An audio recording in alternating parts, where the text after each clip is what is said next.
Allez Valérie. Allez. On déclare ouverte la 22e On déclare cérémonie ouvert. des pierres d'or. On y va. Alors c'est à vous Pascal.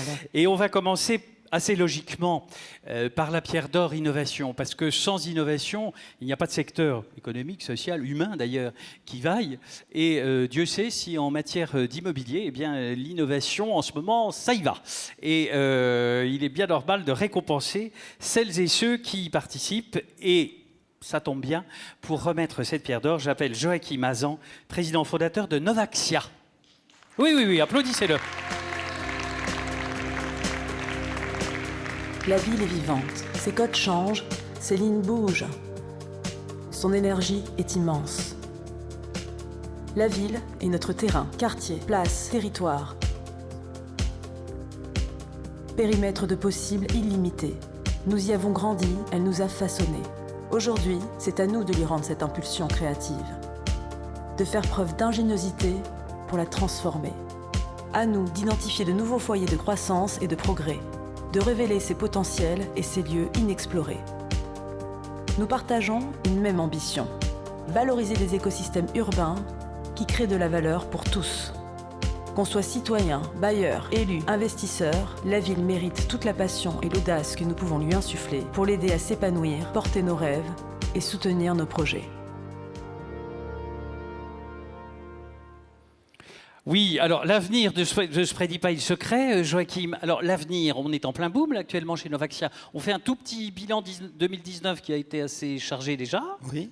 On y va? Une très très belle année. Donc, Oui. on parle d'innovation, donc on parle de l'Hôtel Dieu, où Novaxia a été lauréat d'un projet extraordinaire, d'une sensibilité et je dirais d'une responsabilité immense. Donc 20 000 m² au berceau de Paris. Donc un projet où on va installer le premier écosystème européen en termes de medtech, biotech, intelligence artificielle. Donc ça, c'est une très belle victoire de cette année. On va pas démolir. Vous savez que chez Novaxia, on n'aime pas démolir. On aime bien transformer. On a parlé aime aux bien... chimies, vous en souvenez? Tout à fait. On a fait une table ronde sur ce sujet. Et ça, on a des convictions fortes là-dessus. Donc, l'hôtel du département des Hauts-de-Seine, un bâtiment de 45 000 m², où on a fait le choix de déshabiller les façades et de conserver ce bâtiment. Ça a des répercussions écologiques, des répercussions sur les riverains, ça a des répercussions sur une acceptabilité de ce projet qui, donc l'idée, c'est de lui donner une nouvelle vie, de le transformer et de donc reconvertir ce bâtiment des années 70 de la cité administrative au cœur de Nanterre, de le projeter. Superbe. Donc tout ça sont des projets pour demain et c'est des projets innovants. Donc on est vraiment dans l'histoire. Alors je dirais que cette pierre d'or, vous savez, je trouve que c'est la plus belle des pierres d'or. C'est pour ça qu'on commence par elle. C'est la plus belle des pierres d'or. On est dans un théâtre, vous savez. Oui. Vous commencez par, je trouve, le plus beau prix. Je vous félicite de l'ordre dans lequel vous remettez les pierres d'or, parce qu'il ne s'agit pas... Ça a été un peu pensé. Il ne s'agit pas du plus beau costume ou du plus bel éclairage. Il s'agit de la pierre d'or, je pense, la plus méritante que vous ayez à remettre ce soir. Alors on découvre les 5 nommés? Allons-y. On les découvre. Héloïse Ballade et Johan Hubert. À défaut de mettre les villes à la campagne, les fondateurs de Sous les Fraises ont apporté des jardins sur les toits urbains. Loin du gadget, un vrai modèle économique au service des acteurs de l'immobilier. Bluffant. Philippe Chiambaretta. Les projets signés par cet architecte fondateur de PCA Stream ne laissent jamais indifférent. En quête d'une architecture qu'il qualifie de métabolique, ce créatif bâtisseur s'est vu confier le réenchantement des Champs-Élysées. Un défi à sa mesure. Grégoire Delamarche. L'étude dont il est l'associé, Scribe Notaire, s'est notamment distinguée cette année en contribuant à la première vente d'immeubles via token en France. Une innovation qui fait honneur au monde du notariat. Anne Koech. La directrice développement durable et innovation de Groupama Immobilier a sans doute en moyenne une idée à la seconde. En veille sur les mutations et autres innovations, ces découvertes trouvent toujours une application concrète. Julien Pemzek. Le jeune président du directoire de Woodéum a prouvé que la construction bois offrait des performances allant au-delà des seules considérations environnementales. Et il n'hésite pas à le vérifier régulièrement chez ses clients. On les applaudit très fort tous les 5.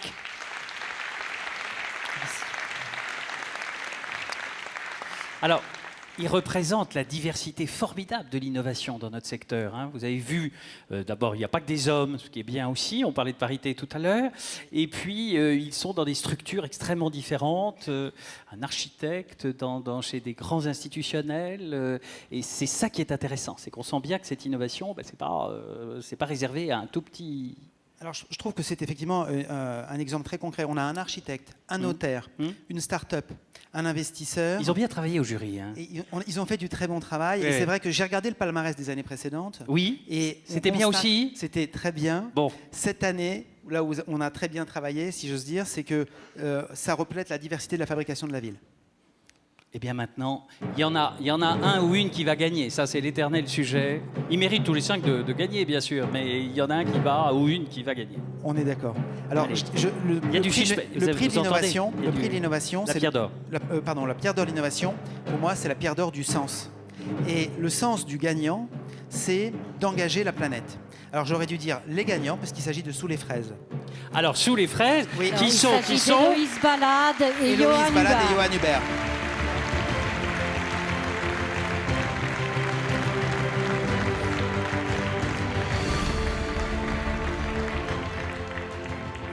Voilà, alors vous allez vous partager le trophée, hein, mes enfants, les pierres d'or, vous la couperez en deux, mais on va vous donner un micro, on va vous féliciter d'abord.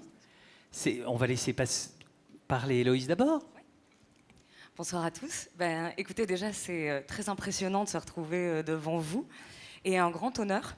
Donc, je tiens à vous remercier l'ensemble de la profession et puis évidemment ImoWeek, en particulier aussi Ludovic Delesse, donc, qui est directeur de Cushman et Wakefield et qui a soumis en tout cas le nom de Sous les fraises pour cette nomination. C'était pas une mauvaise idée, Ludovic. Ouais. Hein, Merci infiniment. Ça a bien marché. Et donc, Sous les fraises, alors pour ceux qui ne nous connaissent pas, et je pense que vous devez être quand même nombreux, on est une start-up de 5 ans d'existence, donc peut-être une jeune entreprise maintenant. Et depuis 5 ans, on a cessé de se développer en faisant des projets pour la résilience urbaine. Donc notre cheval de bataille, c'est de créer des fermes urbaines au cœur des villes, sur des toits, des terrasses, des façades, des friches. Et donc on est passé de 2 personnes, donc les fondateurs Johan Hubert et Laureline Jacquier, qui n'est pas présente ce soir, mais qui a participé à la fondation de cette entreprise. Et aujourd'hui, on est 15 et on gère 18 fermes urbaines à travers la France. Donc j'espère que cette aventure passionnante qui est celle de la végétalisation des villes et de la résilience urbaine continuera longtemps. Et on donc, vous le souhaite. Je vais laisser la parole à Johan. Oui. Merci. Merci à tous, vraiment je suis très ému. Merci aussi parce que depuis 5 ans maintenant, on a eu la chance de rencontrer des gens formidables dans la profession de l'immobilier. J'ai depuis 5 ans rencontré des personnes qui nous ont soutenus, qui nous ont expliqué comment fonctionnaient les mécanismes de la fabrique de la ville et également celle de la construction d'un immeuble, toute la construction et toutes les étapes qui se suivent et qui s'enchaînent pour arriver à la réalisation d'un immeuble. Et ça nous a permis de trouver en fait les solutions qui permettent d'introduire dans ces mécanismes-là, ou en tout cas à notre mesure, la valeur environnementale et la valeur sociétale. Et ça aujourd'hui et pour demain, je pense que c'est essentiel puisque la ville va continuer à se réinventer. Tous les acteurs de l'immobilier aujourd'hui prennent aussi cette direction.